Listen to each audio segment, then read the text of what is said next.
সারা পৃথিবীতে 70 লক্ষ রোহিঙ্গা নেই, পশ্চিমবঙ্গে ঢুকেছে 70 লক্ষ। বিহারে যে চূড়ান্ত তালিকা বেরিয়েছে, তো কটা মুসলিম সেখানে আছে? একটা গ্রাম মানে একটা বুথে 600 ভোটারের নাম বাদ দিয়েছে, 600 জনই মৃত। নির্বাচন কমিশনটা গড়ে উঠেছে বিজেপি RSS কে সাহায্য করার জন্য। আপনারা অত্যন্ত সচেতন থাকবেন, আতঙ্কের কোনো কারণ নেই। বিহারে তারা যেটা করতে পেরেছে, পশ্চিমবঙ্গে আমরা তা করতে দেব না।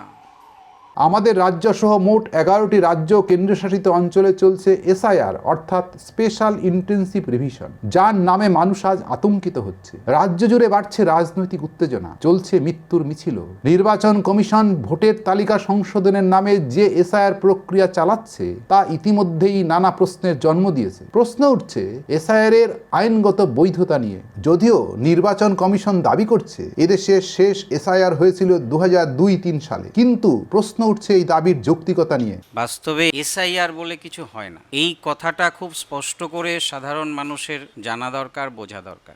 এখনো পর্যন্ত যা আইন আছে, এই আইনের কোনো জায়গাতে SIR কোট এই বিষয়ে কিছু বলা নেই। রিভিশনের নানান রকম প্রক্রিয়া আছে।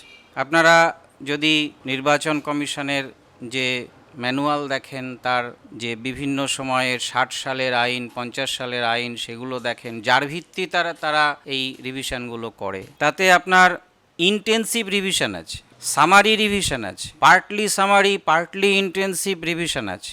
এগুলো ব্যাখ্যা করা যায়, ব্যাখ্যা করার এখানে প্রয়োজন নেই, কারণ এগুলো সব মানুষ চাইলেই দেখতে পারে। কিন্তু নির্বাচন কমিশন যে বলছে যে স্পেশাল ইন্টেন্সিভ রিভিশন তারা করেছিল আগে, বাস্তবে তার কোনো নথি তারা দেখাতে পারেনি। এমনকি 800 পাতার যে বক্তব্য তারা সুপ্রিম কোর্টে জানিয়েছে, সেখানেও কোথাও তারা স্পেশাল ইন্টেন্সিভ রিভিশন শব্দটা ব্যবহার করেনি। তাহলে আজকে এই যে শব্দটা ব্যবহার করে যে রিভিশনটা করছে, এইটা আগে কোথাও হয়নি। এমনকি বিহারে যে 2003 সালের SIR হয়েছে বলে যে তারা বলল যে সেটার ভিত্তিতে এবারে SIR হবে, RTI হয়েছিল আপনারা জানেন। সেখানে বলা হয়েছিল যে আপনারা যে বিজ্ঞপ্তি দিয়েছিলেন 2003 সালে বিহারের SIR এর জন্য, তাহলে তার কপি আমাদের দেখান যে আপনারা SIR করেছিলেন। কিন্তু তারা বলেছে সেটা আমাদের দপ্তরে নেই। এটা সাধারণ মানুষের কাছে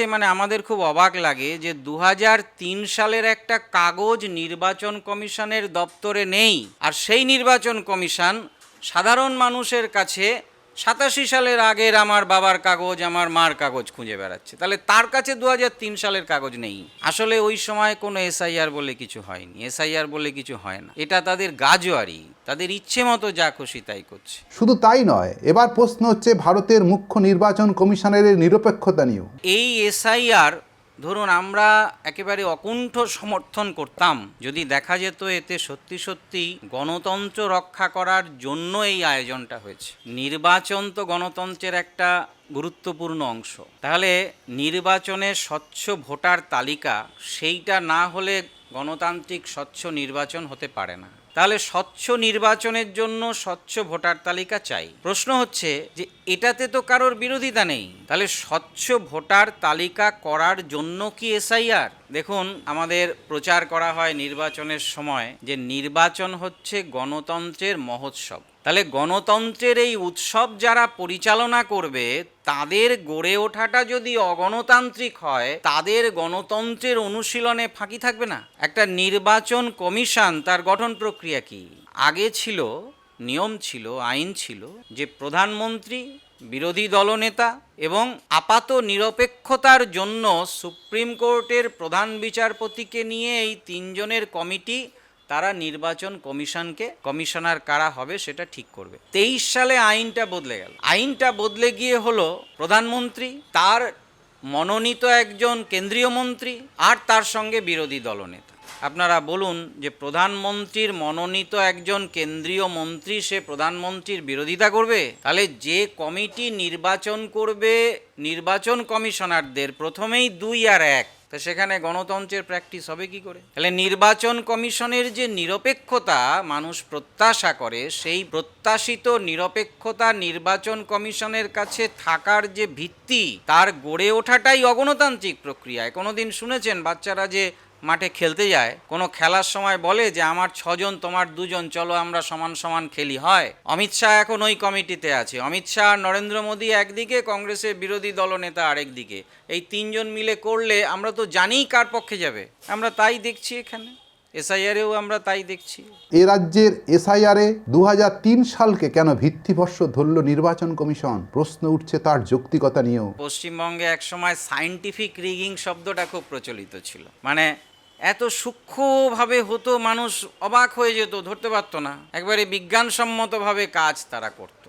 সেখানে ভুয়ো ভোট থাকতো, মৃত ভোটার থাকতো, অনুপস্থিত থাকে না তাদের ভোট দেয়া হতো, তার সঙ্গে তো মারামারি কাটাকাটি এসব তো ধরুন মানে বিষয় ছিলই। সেটা এখনও আছে, ছিল মানে এখন নেই বিষয়টা এরকম না, সেটা ভারতবর্ষের সমস্ত প্রদেশে প্রদেশেই আছে। তাহলে আমরা তো চাই স্বচ্ছ ভোটার তালিকা হোক। তাহলে আপনি বলুন, স্বচ্ছ ভোটার তালিকার জন্য হঠাৎ করে এই যে এসআইআর বলছে, একটা বিষয় আপনাদের বলতে চাই যে 2002 এবং 3 ক্ষেত্রে আমাদের পশ্চিমবঙ্গ বলেছে, তারা দেখাক যে এই ডকুমেন্টসগুলো আমরা যে এখন চাইছি ওই সময়েও আমরা এগুলো চেয়েছিলাম, তাহলে তো বুঝবো যে হ্যাঁ এই জিনিস আগে হয়েছে আবারও হচ্ছে, তাহলে তো আর কোনো ডামাডোল নেই। তাহলে এই জিনিসগুলো ওরা চাইছে কেন? প্রথম হচ্ছে অত্যন্ত অবাক করা জিনিস যে 2002 সালের তালিকাটাই সঠিক তালিকা কি দিয়ে প্রমাণ হবে? কে ঠিক করেছে বলুন তো, পৃথিবীতে কে ঠিক করেছে যে আমার 3 সালের নয়, 4 সালের নয়, 5 সালের নয়, তার আগের নয়, পরের নয়, দুয়েরটাই হচ্ছে ঠিক,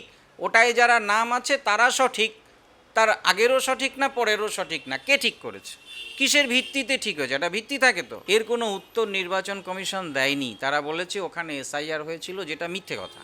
ভোটারদের নাগরিকত্ব প্রমাণ করার কাজ নির্বাচন কমিশনের এখতিয়ারের মধ্যে পড়ে কিনা তা নিয়েও প্রশ্ন উঠছে। নির্বাচন কমিশন এই যে পরের সমস্ত তালিকাগুলো বাতিল করে দিল, তাহলে এই তালিকার ভিত্তিতে পশ্চিমবঙ্গে লোকসভা ভোট হয়েছে, বিধানসভা ভোট হয়েছে, তাতে লোকসভাতে জিতে নরেন্দ্র মোদী প্রধানমন্ত্রী হয়েছে। যারা যে নির্বাচনের মানে তালিকার ভিত্তিতে ভোট মানুষ দিয়ে প্রধানমন্ত্রী হলো, বলছে এই তালিকাটা বাদ, এটা সঠিক তালিকা নয়। তাহলে একটা ভুল তালিকার ভিত্তিতে ভোট হয়ে প্রধানমন্ত্রী হলো, তাহলে যে প্রধানমন্ত্রী হলো তাকেও বাতিল করতে হবে তো? এর কোনো উত্তর কিন্তু নেই। তাহলে ভোটার তালিকায় যে সংশোধন হয়, যে এই তালিকাটা আছে, তারা বাড়ি বাড়ি যায়। আপনারা নিশ্চয়ই ইতিমধ্যে দেখেছেন যে যোগেন্দ্র যাদব, যিনি এ ব্যাপারে মানে তথ্য সংগ্রহ করেছেন, বিশ্লেষণ করেছেন, দেখিয়েছেন কিভাবে এর মানে মানুষকে কিভাবে প্রতারণা করা হচ্ছে, তিনি সেই 2003 সালের ওই বিজ্ঞপ্তিটা বের করেছেন। কিন্তু সেখানে কোথাও কিন্তু আপনারা দেখতে পাবেন না যে আপনাকে একটা ফর্ম ফিল আপ করে আপনাকে ভোটার তালিকায় নাম তোলার জন্য ডকুমেন্ট সহ জমা দিতে হচ্ছে, কোথাও নেই। সংশোধন যেমন হয়, ইন্টেন্সিভ রিভিশন যেমন হয়, তাই হয়েছিল। তাহলে এটা নিয়ে তো কারোর আপত্তি নেই যে রিভিশন হবে, হোক, আরও ভালো করে হোক, যত নিবিড় হবে, বিশেষ হবে, আমরা তো তাই চাইবো। তাহলে আমার নাম ভোটার তালিকায় আছে, আমি গত লোকসভা নির্বাচনে ভোট দিয়েছি, এবারে আমায় বলছে যে তুমি এখানে থাকলে হবে না, তোমাকে কি দিতে হবে? দেখুন, ওরা যে ডকুমেন্টসগুলো চাইছে, আমরা কেন বলেছি যে এই এসআইআর এর নামে এনআরসি করা হচ্ছে? আমরা সিপিডিআরএস থেকে বলেছি, এবং সারা পশ্চিমবঙ্গের মানুষ যে আতঙ্কিত, ইতিমধ্যে কতজন প্রাণ দিচ্ছে, আতঙ্কে আত্মহত্যা করছে, তাহলে এইটা তো দরকার ছিল না। সেক্ষেত্রে আমরা যেটা বলেছি, মানুষকে বুঝতে হবে কেন এনআরসি, শুধু বললে তো হবে না যে আমরা এনআরসি কেন বলছি। দেখুন, ভোটার যে কার্ড হবে, তাদের দেওয়া ভোটার কার্ড আপনার ডকুমেন্টস হবে না। ভোটার কার্ড কি আমি বানিয়েছি? নির্বাচন কমিশন দিয়েছে। তাহলে আমি যেটা দিলাম, দিয়ে বললাম এটা হবে না, এটা জাল হয়, এটা ভুল। তোমার যে আধার কার্ড, এটা হবে না। আধার কার্ডটা সেই সুপ্রিম কোর্টের চাপে পড়ে তারা যোগ করেছে, কিন্তু তারা বলছে যে আধার কার্ড নাগরিকত্বের প্রমাণ না, ভোটার কার্ড নাগরিকত্বের প্রমাণ না। বলুন, নাগরিকত্বের প্রমাণ দিয়ে ভোটার লিস্টে নাম তুলতে হবে, কোন আইনে আছে? ভারতবর্ষের আইন বলছে যে ভোটার লিস্টে যাদের নাম আছে তারাই ভারতবর্ষের নাগরিক। সংবিধান সম্মতভাবে ভোটার তালিকায় যাদের নাম আছে, এবারে ধরুন আমি আপনার বিরুদ্ধে অভিযোগ করলাম, আপনি বিদেশি, আপনি বাইরের লোক, তাহলে আপনার নাম ভোটার তালিকায় থাকতে পারে না। তাহলে আমার অভিযোগ জমা পড়বে, তার ভিত্তিতে তাকে আত্মপক্ষ সমর্থনের সুযোগ দিতে হবে, শুনানি হবে, তার ভিত্তিতে সিদ্ধান্ত হবে আপনি ঠিক কি আমি ঠিক। তাহলে অভিযোগ যদি আমি করি আমাকে প্রমাণ করতে হবে। দুনিয়ায় কারোর বিরুদ্ধে কোনো অভিযোগ এখনো এলো না, সমস্ত মানুষকে প্রমাণ করতে হবে কাগজ দিয়ে যে আমি এদেশের নাগরিক। তাহলে এটাই তো এনআরসি করার প্রক্রিয়া। নির্বাচন কমিশন জানিয়েছিল এসআইআর এর লক্ষ্য হচ্ছে পুরনো ভোটার তালিকা থেকে ভুয়ো ভোটার সহ অনুপ্রবেশকারীদের তাড়িয়ে নির্ভুল ও পরিশুদ্ধ ভোটার তালিকা তৈরি করা। দেখা গেল নির্বাচন কমিশনের সাথে সুর মিলে এ রাজ্যের বিজেপি নেতা মন্ত্রীরাও দাবি করছে লাখ লাখ রোহিঙ্গা ও বাংলাদেশি ঢুকে পড়েছে এ রাজ্যের ভোটার তালিকায়। এবার সব সাফ হবে। প্রশ্ন উঠছে তাদের এই বক্তব্যের যৌক্তিকতা নিয়েও।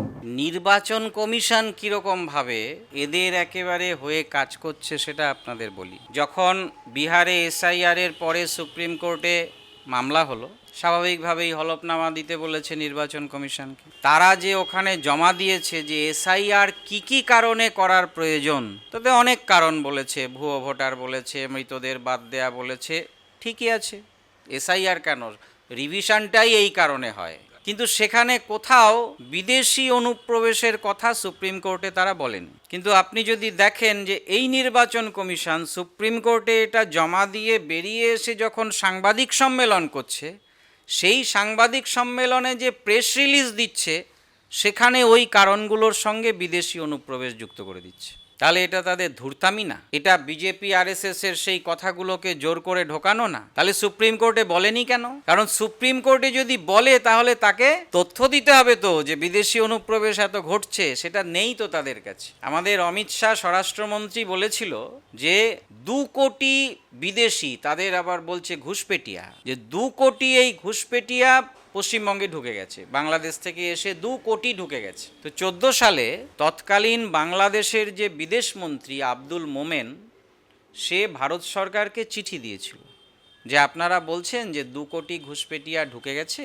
তাহলে আপনারা তার তালিকা দিন। লিগ্যাল প্রসেসে আমি তাদের আমার দেশের লোক হলে ফিরিয়ে নিয়ে আসবো। তারা যদি অন্যায়ভাবে ঢুকে থাকে, ইল্লিগালি ঢুকে থাকে, আমি ফিরিয়ে নিয়ে আসবো। বিদেশ দপ্তরের ভারত সরকারের উত্তর কি ছিল? তারা বলেছে এমন কোনো তালিকা আমাদের কাছে নেই। আপনি যদি দেখেন এই যে রোহিঙ্গা একেবারে পিলপিল করে ঢুকে যাচ্ছে, তা আমার প্রথম প্রশ্ন হচ্ছে যে বিদেশি রোহিঙ্গারা আমাদের বর্ডার টপকে পিলপিল করে ঢুকে যাচ্ছে, তো বর্ডারে কে দাঁড়িয়ে আছে? আপনি দাঁড়িয়ে আছেন নাকি বর্ডার গার্ড দেওয়ার জন্য? তো বিএসএফ দাঁড়িয়ে আছে।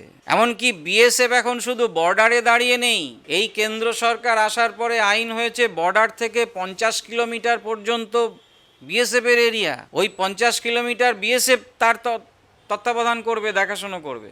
তাহলে বাইরের একজন ঢুকে গেল, ঢুকে 50 কিলোমিটার পার করে চলে গেল অন্যদিকে, তো ওই জায়গাটা কে দেখছে?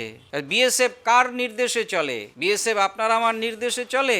বিএসএফ তো চলে স্বরাষ্ট্রমন্ত্রীর নির্দেশে, স্বরাষ্ট্র মন্ত্রকের নির্দেশে। সেই স্বরাষ্ট্র মন্ত্রক বলছে পিলপিল করে ঢুকে যাচ্ছে। এ রাজ্যে শুভেন্দু অধিকারী সে বলছে যে 70 লক্ষ রোহিঙ্গা পশ্চিমবঙ্গে ঢুকে গেছে। তা আপনি এদের কি বলবেন? এরা পশ্চিমবঙ্গে এখন নেতা, এদের ছবি টিভিতে দেখায়, এরা একটা বাণী দিলে মানুষ হই হই করে।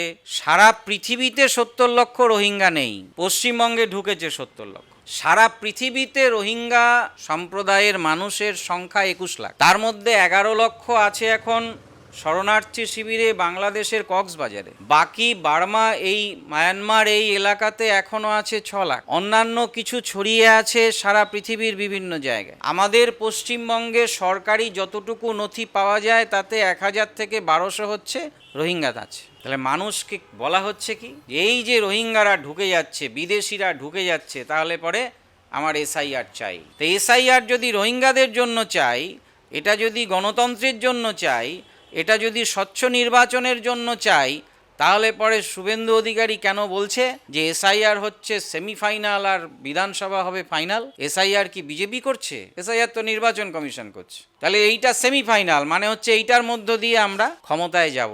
প্রশ্নের মুখে পড়েছে বিহারের প্রকাশিত চূড়ান্ত ভোটার তালিকার শুদ্ধতাও। ওই তালিকায় নানাবিধ ভয়ঙ্কর অসঙ্গতি ইতিমধ্যে সামনে এসেছে। ফলে অভিযোগ উঠছে ভুয়ো ভোটার সাফ নয়, এসআইআর এর আসল উদ্দেশ্য হচ্ছে লিস্ট থেকে নাগরিকদের একাংশের নাম সাফ করে দেওয়া। বিহারের চূড়ান্ত ভোটার তালিকাই তার হাতে গরম প্রমাণ। ভারতের সংবিধান প্রণেতারা দেশে যে সার্বজনীন ভোটাধিকার প্রতিষ্ঠার লক্ষ্য স্থির করেছিলেন, এই হিন্দুত্ববাদী বিজেপি সরকার কি তার মূলেই এবার কুঠারাঘাত করতে চাইছে? পশ্চিমবঙ্গের মানুষের কাছে সিপিডিআরএস এর পক্ষ থেকে আবেদন যে আপনারা অত্যন্ত সচেতন থাকবেন। আতঙ্কের কোনো কারণ নেই। বিহারে তারা যেটা করতে পেরেছে পশ্চিমবঙ্গে আমরা তা করতে দেব না। বিহারে যে 47 লক্ষ ভোটারকে তারা বাদ দিয়েছে, আমরা মনে করছি সব বিধানসভাতেই যেন ভোটার কমেছে। বিষয়টা তেমন নয়। বিহারে বহু বিধানসভায় এই এসআইআর এর মধ্য দিয়ে ভোটের পরিমাণ বেড়েছে, ভোটারের পরিমাণ বেড়েছে। যেখানে যেখানে বিরোধীরা শক্তিশালী যে বিধানসভায়, সেখানে ভোট কমেছে। আপনারা রিপোর্টার্স কালেকটিভের রিপোর্ট আপনারা সহজলভ্য, আপনারা নিজেরা কালেক্ট করতে পারেন, পড়তে পারেন। তারা যে তথ্য সংগ্রহ করেছে,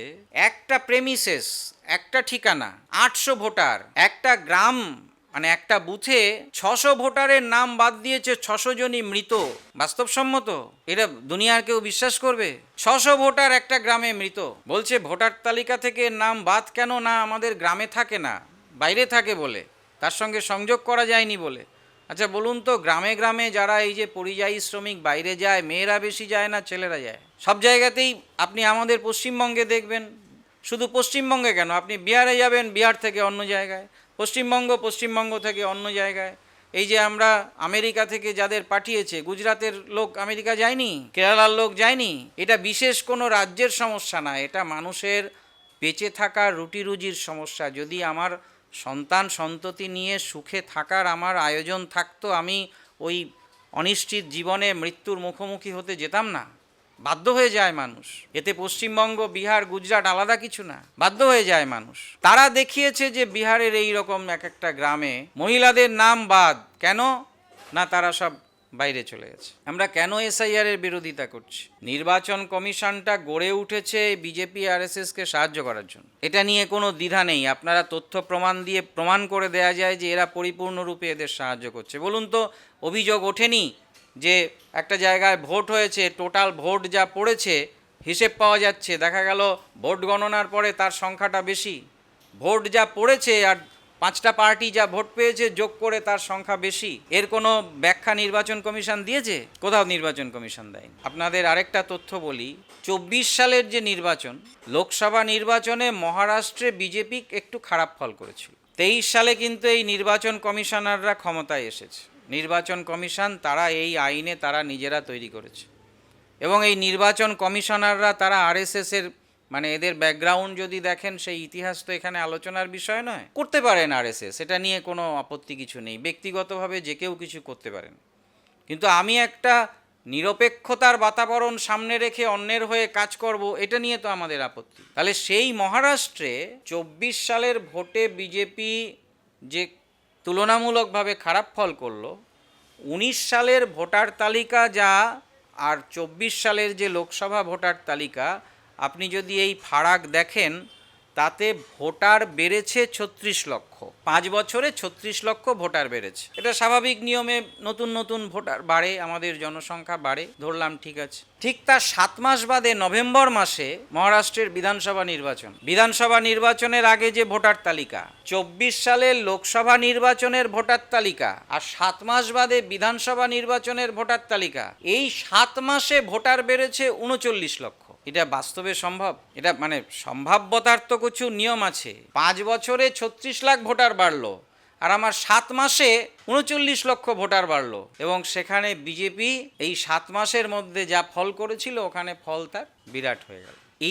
এই যে ভোটের কারচুপি, এই কারচুপিটা আগে একটা প্রক্রিয়ায় সমস্ত দলগুলো করত। বিজেপি যেটা করছে, একেবারে রাষ্ট্রীয় পরিকল্পনায় নির্বাচন কমিশন প্রশাসনকে সঙ্গে নিয়ে একটা সামগ্রিক আয়োজন এই ভোট লুট করার, এবং সেখানে তারা মানুষের মধ্যে এই এসআইআর এর পক্ষে আনার জন্য একটাই কথা বলে যাচ্ছে যে মুসলিমরা ঢুকে গেছে, যে বিহারে যে চূড়ান্ত তালিকা বেরিয়েছে, তো কটা মুসলিম সেখানে আছে? সরকার এখনো পর্যন্ত নির্বাচন কমিশন কোনো রিপোর্ট দেয়নি। যেটুকু প্রকাশিত হয়েছে তাতে দেখা যাচ্ছে যে সবচেয়ে বেশি 2টো রিপোর্ট আছে। একটা রিপোর্টে 3 জন বিদেশি, আর একটা রিপোর্টে 300 কতজন একটা বিদেশি, আমার সংখ্যাটা মনে নেই, 315 জন বিদেশি। তার মধ্যে বেশিরভাগ হচ্ছে নেপালি হিন্দু। একজনও রোহিঙ্গা আছে? বলুন তো, এই যে রোহিঙ্গা করে যে চেঁচিয়ে যাচ্ছে, একজনও রোহিঙ্গা আছে ওখানে যে বাইরে থেকে এসে ঢুকে পড়ে আছে? সেটা কিন্তু নেই। তাহলে এইটা মানুষকে, আমরা যেটা বলতে চাইছি সাধারণ মানুষকে, যে এইটা তাদের একটা পরিপূর্ণ একটা চক্রান্ত, ষড়যন্ত্র, সার্বজনীন ভোটাধিকার কেড়ে নেওয়া, এবং এনআরসি তারা যেটা চেয়েছে, এই এনআরসিটা তারা তখন করতে পারেনি মানুষের চাপে, তার ফলে এটা এসআইআর এর মধ্য দিয়ে এই বিষয়টাকে তারা করতে চাইছে।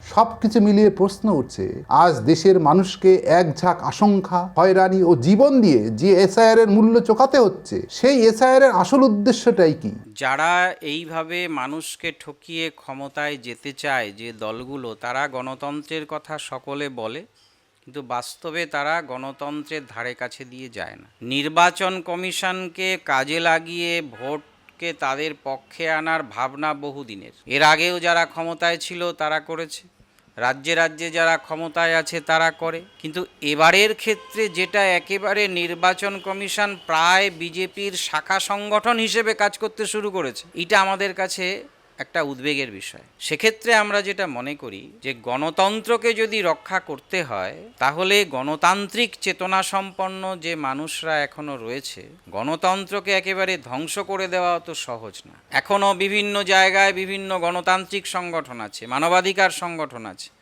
আমরা যে পুস্তিকা প্রকাশ করেছি, আমরা তথ্য দিয়ে প্রমাণ দিয়ে বোঝানোর চেষ্টা করেছি এটা অন্যায়। আমরা শুধু 2 কোটি ঘুষপেটিয়া বলে দিলাম, কে বলেছে, সংখ্যাটা কে স্থির করেছে, এরকম মিথ্যাচার আমরা করি না। আমরা একদম আইন ধরে, যে আইন তোমার আইন, সে আইনে আছে, সংবিধানে আছে। সেক্ষেত্রে আমাদের একটা প্রত্যাশা যে সাধারণ মানুষ, আজকে হয়তো গণতন্ত্রের একটা দুর্দিন, সত্যি সত্যি এই দুর্দিনে সাধারণ মানুষকে আরও বেশি সংঘবদ্ধ থাকা দরকার, এবং যারা শাসন ক্ষমতায় থাকে, যারা অত্যাচার করে, তারা মানুষের মধ্যে বিভাজন চায়। মানুষে মানুষে যদি বিভাজিত হয়ে যায়, মনে করুন আমি একজনকে বলেছিলাম যে ভোট তো নানান কিছু নিয়ে হয়, নানান ইস্যুতে হয়। আচ্ছা বলুন তো, যে কে ক্ষমতায় যাবে না যাবে এটা নিয়ে ভোট হয়। গ্যাসের দাম বাড়বে কি বাড়বে না এটা নিয়ে কোনো দিন ভোট হয়েছে? মানুষের মতামত নেওয়া হয়েছে যে একটা ফরম্যাট বাড়ি বাড়ি সবাইকে পাঠানো হচ্ছে যে আমাদের রান্নার গ্যাসের দামটা বাড়াতে হবে। পেট্রোল ডিজেলের দাম বাড়বে কি বাড়বে না এ নিয়ে কোনো দিন ভোট হয়? এ নিয়ে কোনো দিন ভোট হয় না। ভোটের আগে সবাই বলে যে আমরা তোমাদের জন্য করব, কিন্তু ভোটের পরে? গণতন্ত্রের আরেকটা উন্নত রূপ হচ্ছে যে কথা বলে আমি গেলাম, যদি আমি সেই কথা না মানি, তাহলে জনসাধারণের ক্ষমতা থাকবে তাকে আবার ফিরিয়ে আনার, যাকে বলে রাইট টু রিকল। আমাদের দেশে সেটা প্রতিষ্ঠিত না। আমরা সিপিডিআরএস এই দাবিটা তুলি যে তুমি যে প্রতিশ্রুতি দিচ্ছ, দিয়ে যাচ্ছ, তুমি সেটা পালন না করলে তোমাকে সরে আসতে হবে। অথচ আমাদের দুর্ভাগ্য যে আমাদের স্বরাষ্ট্রমন্ত্রী মানুষ হৈ হৈ করছে, একদল হৈ হৈ তারা করাচ্ছে, উন্মাদ করে দিচ্ছে ধর্মের নামে। সে বলছে যে এসব নির্বাচনের সময় বলতে হয়, ওগুলো জুমলা। একজন মিথ্যাচারী, সে প্রকাশ্যে টিভির সামনে স্বীকার করছে যে মিথ্যাচার করতে হয় নির্বাচনের সময়, আবার আমরা তার কথাটা শুনে চলছি। সেক্ষেত্রে গরিব মানুষ, অসহায় মানুষ, সাধারণ মানুষ, তাদের জীবনের যে সমস্যা, এই সমস্যার বিরুদ্ধে তারা যখন কিছু বলতে চায়, কিছু করতে চায়, সেই সময় মানুষে মানুষে বিভেদ সৃষ্টি করে দেয়। এই বিভেদ সৃষ্টির চক্রান্ত কিন্তু এসআইআর। অভিযোগ গুরুতর যে নির্বাচন কমিশন আজ আর আম্পায়ারের ভূমিকায় নেই। তিনি শাসক দলের পক্ষে ব্যাট ধরে মাঠে নেমেছেন, অর্থাৎ রক্ষকই ভক্ষক, যা গণতন্ত্রের পক্ষে ভয়ানক বিপদ। তাহলে কি করে বাঁচবে দেশের গণতন্ত্র? দেখবেন এসআইআর নিয়ে দুটো মত হয়ে গেছে। একদল এসআইআর এর পক্ষে বলে যাচ্ছে, একদল বিপক্ষে বলে যাচ্ছে, এবং বিপক্ষে এই বিরোধীরা যারা বলছে তারাও কিন্তু আমরা যে দৃষ্টিভঙ্গিতে সিপিডিআরএস আমরা মানবাধিকার সংগঠন বলছি, বিরোধী দলগুলো কিন্তু সকলে সেই দৃষ্টিভঙ্গিতে বলছে না। তারা বলছে আমার কাছে এসো, তোমার ভোট আমি রক্ষা করব, তুমি আমাকে ভোট দাও, আমায় ক্ষমতায় রাখো। আমাদের সিপিডিআরএসের সেই দায় নেই। আমরা মানুষের অধিকার নিয়ে কাজ করি, সেখানে কোনো হিন্দু নেই, মুসলিম নেই, বৌদ্ধ নেই, মহিলা নেই, পুরুষ নেই, উঁচু জাত নিচু জাত নেই। মানুষের অধিকার, গণতান্ত্রিক অধিকার যখন লঙ্ঘিত হবে আমরা তার বিরোধিতা করি। তাই আমরা এসআইআর এর বিরোধিতা করছি, এবং আমরা মনে করি আক্রমণ যত তীব্র হবে, মানুষের প্রতিরোধও কিন্তু তত তীব্র হবে। তার ফল কোথায় জানেন তো? ফল প্রকাশ্যে এসেওছে। বিহারে তারা এই নরেন্দ্র মোদীর চমক দিয়ে মানুষের সর্বনাশ করার যে প্রক্রিয়া, সেইভাবে বিহারে এসআইআরটা করেছিল। নরেন্দ্র মোদী একের পর এক চমক দিয়ে মানুষের সর্বনাশ করেছে, এটাও সেই রকম ভাবে করেছিল। কিন্তু পশ্চিমবঙ্গে অত সহজ হবে না। পশ্চিমবঙ্গে ওই রকম ভাবে করার মতো পরিস্থিতি করতে পারবে না, কারণ এখানকার মানুষ, আমরা সিপিডিআরএস মনে করি, তারা যথেষ্ট সচেতনভাবে তারা এটাকে কমব্যাট করতে পারবে। তার ফলে গণতন্ত্রকে আমাদের রক্ষা করতে হবে।